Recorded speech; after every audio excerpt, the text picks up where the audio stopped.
was built in 1917 by Grace and Julius Meyer, the Julius Meyer and Frank, and they purchased it with hopes to build a summer home and get out of the Portland hustle and bustle. And they would arrive on steamboat up here because there was no scenic highway. And they built a home here, and it was eaten by carpenter ants in about 5 years. So they kept the original footprint and then built what she really wanted, which was more of a manor house estate. A lot of it was done while they were in Europe on a tour. And the architect is Herman Brookman, who I've learned a lot about just since doing this project. The Meyer family couldn't keep the estate up, and so the First Presbyterian Church of Portland bought it in 1950, and they have sustained it for almost 75 years. It's a retreat center. So about 9,000 people come in and out of here a year. And it kind of started as youth groups, but it's kind of moved more toward adult groups, and now it's just enriching like art. There's a big arts community. So some people rent it as just to have their own function, or Menucha has their own programs, and it's really heavily focused on art and music. And then people rent it for family reunions. You can have a personal retreat and come by yourself and stay in a little cabin and then just have the grounds to yourself. And so it's really, the church has really sustained it for a long time. But as you can see, there's been a lot of kind of, here, take this up to Menucha. So there's been a collection of things over the years that we've been slowly going through. And as you can imagine, there's, I don't know how many buildings on the property, it's like 13 or something. Since this is used so heavily, this is kind of the last, this is going to be redone at some point, but we need some donors.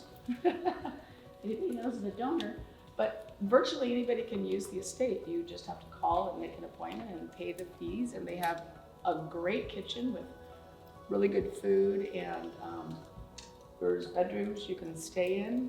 And so that's kind of where we started. I live in Corbett in the community, and one of my friends that works there reached out for interior design help, and I was on the commission for a couple of years.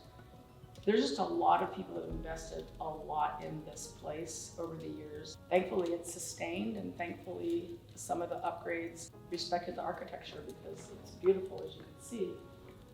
Lorenz brothers that also built Timberline Lodge built this. And I think, like I said, it took them probably almost 2 years, 1926, 1927. The historic highway was going in at that time, and Crown Point, was being built, and it was just changing a lot. So Julius Meyer was on that committee with Sam Lancaster and Sam Hill and some of the other people that really put in the highway. And there was dotted, roadhouses along the way, cafes, just all over the place. And there was a road here that went down to the river. And imagine it without the freeway. Imagine steamboat. Yeah. And then I don't know how they got up there, but this was all farm. They had all this staff here, and there's a bunkhouse over here. So they had a lot of parties. They would have Meyer and Frank employee parties there. So there's a lot of old photos of that. And then Menucha just used it as a retreat center, and the Presbyterian Church. They kept the name Menucha. It means restorative. It's Hebrew. It means restorative, restful, like rejuvenation. So you know how people used to name their manor houses? That's the name, and it's Hebrew. They kept it. And that's the Meyer family named it. It didn't change. Oh, yeah, the church decided to keep the name because it's really what spoke to the vision of what they wanted to create. So, did you say Julius Meyer was the governor of Oregon for a period of time? Governor of Oregon, I believe in 1934. A couple of presidents have stayed here. Yes, Herbert Hoover and Roosevelt. Yeah. Yes, they have photos of him here. I mean, he had hosted parties and had probably big events, and there was probably all kinds of dances that happened right here, and a lot of history. So. And some of Herman Brookman's other projects in Portland. Well, did he do the Lewis and Clark? He did the Lewis and Clark Manor. So for the other business partners. Yes, the other business partners, Meyer and Frank. And so the Beth Israel Temple, I believe, was also designed by Herman Brookman. Yeah. And then the Frank of Meyer and Frank, his home was Lewis and Clark College. People have really respected the history here. They have the original blueprints were saved, and they were in beautiful shape. And we were gonna scan them, frame them, and we're like, this is art. So we framed some, put in the other room, and we're gonna frame some more because they're in such good shape. If you notice the rams heads up there, just kind of an ode to the Jewish temple in Israel. Leroy Setzel, he was a pretty famous Northwest wood carver, and it was dedicated and made originally. Myers had a painting of their children up there. So you can see it in some of the original photos. They're on the website. What I think is cool about it is like it's it's added a lot later, but the sort of texture and the depth of the carving, I mean, it feels really appropriate for the enormity of the man. This is what I love. This is just so chunky. Oh, the keys down? Yeah. Yeah. And how many bedrooms are there that you're? We have really not done much to the upstairs yet. We've got a few new beds. That's about it. These are some of the original places where there was sconces, and then we kind of changed up depending on what we could do, because it's almost 100-year-old. The electrical's been updated, but placement of things you have to kind of talk through that. So I think we did a pretty good job finding these nice metal. Yeah, I like them. Little metal sconces, and they can just use them individually when they want. So when you think about guest staying, you really have to think about simplicity, like comfort, but then also just like they're gonna get in this bed, where are you gonna put the pillows? So I've got like baskets in the other room and that kind of thing to just keep it simple but really, really comfortable. It's a Feisy rug, and it is new. We thought about doing vintage rugs, but then we just thought, it's hard to find styles that kind of go together. Wool, these are wool, so that they'll wear really well, and they clean up really great. And we just wanted to add another layer and some color and a little pattern. So I just tried to think of Northwest style, but not super traditional, so that it could, I just think the iron beds were a really good solution as soon as I showed They're them. a great solution. I love that too. I love Yeah. iron beds. Because it adds a whole nother element, because everything was so wooden here. I love the wool bedding too, because Me it sort too. of reminds me of Pendleton Woolen Mills, Very which much is so. around That- here. Yes. And that one is just a kind of Pendleton. I think something that we're connected Yes. to being in Oregon. Well, Absolutely. the room feels like a folk art vibe to it to me. which I Yeah. like. It does. The room feels cozy and airy at the same time, and definitely feels really Northwest and honoring the age of the building. I think it's Good beautiful, job. beautiful, Thank Sharon. you. Thank you. Beautiful. Was this This already piece here? was here. It was here, and I thought, hey, it works. I love it. But like, it's great. Like this was so funny because these little pieces were framed at the old Meyer and Frank store. I found them at that's antique, and it cool. said in the back, Meyer and Frank. Oh, cool. And then if you look here, this gal, it's in 1920, and she's hiking Eagle Creek, in a skirt, in a wool skirt, because that's what They you do. used to climb Mount Yeah. Hood in skirts. So she's too. going on that trail like she's going in a wool skirt with no railing, but and a hat and a hat, with a because you bow gotta on. hike with a hat. Yeah. And then the rest Aren't I you just glad tried you were to. born when you were? Yeah. They did not skimp when they built this place. Let me Oh, tell you. They didn't use drywall or No. no lath and plaster, so this was Yeah. what they used. For the walls. That's And pretty. actually, That's this probably pretty. really isn't even the original. It looks like it kind of had a little bit of a wash going over it in the 60s That's or my 70s. color right there. But some of the rooms upstairs have There's my living room. the original, just a dark wood. And then the green, there's another one upstairs. Anyway, so we're trying to take it back. That little gizzy went into the plumbing in there just to kind of, in case you needed it. Okay. I'm looking for a perfect desk for right here. No. This is Julius Meyer. I had this blown up, and so this is Julius and Grace, and they're right out on the porch. It's just like after a day of swimming. I don't know if these are kids or cousins that are visiting. They're right out on the porch. This is the main room we were just in, and they're just dancing. I mean, it just looked like such a happy historical moment that someone just snapped a picture. Looks like So they're it's tap like dancing.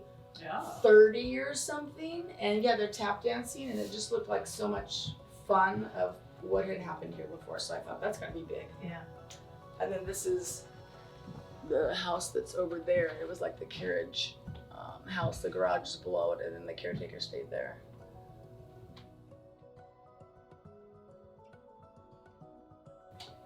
I mean, this is original, even though it looks kind of funky. This is the original fixture. This is a Jack and Jill bathroom that needs remodeled. So that one of the next phases, I keep saying the next phase, is to remodel the bathrooms because they were remodeled like in the 60s, I think. So they need a fresh upgrade. This was their bedroom. So they had, you know, the fireplace, and they had like, I don't know what it was with 2 twin beds. It was like a twin bed or a bed. So there was, we don't know what happened to the original fixture here. There was one put in about the 60s that, let's just say, it didn't really do the place justice. So I found this at Rejuvenation. Really? And thought As a one-off?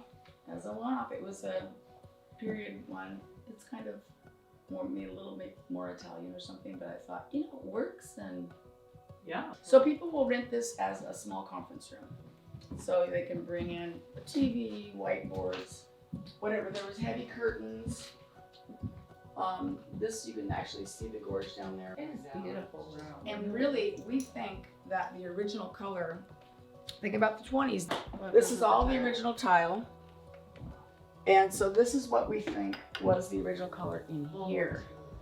So we did consider, you know, even maybe painting, but I don't know, something about the way it is. And I thought with the blue contrasting on it, I thought it, the rug tied it together, I just thought it worked really well as is. Yeah. So right now we're right here. I've heard a couple different stories about the little peek hole. You can look into the main room. Casey, you can sneak a view of whoever is in there, or you can look to see if you're wearing the right thing. This is her dressing room. Here's a little outlet for the iron. Oh yeah, there you go. Isn't that convenient? Look at that. Oh, I love Right in it. that fixture. This is the only original piece of furniture left here.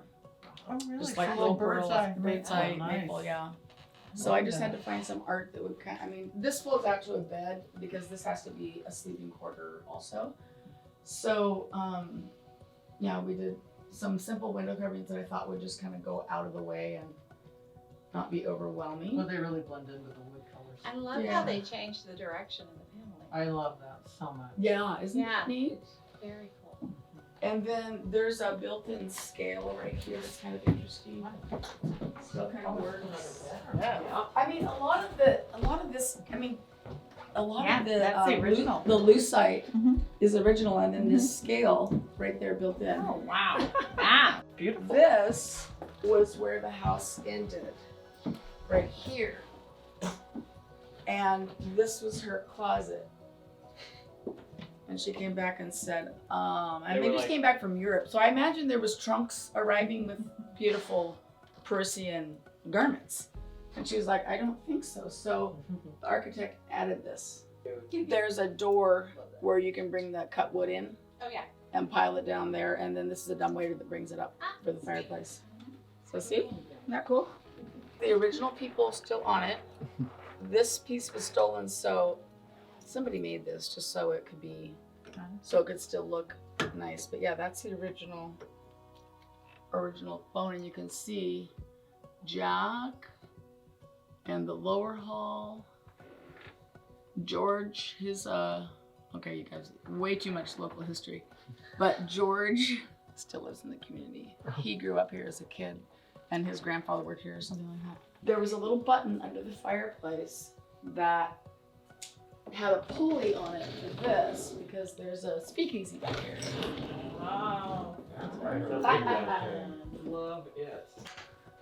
And it's all original. There's this cute stained glass. There was an espresso bar in here for a while, but you can see that like someone could just serve this from here. Oh my god, I love this so much. Isn't it fun?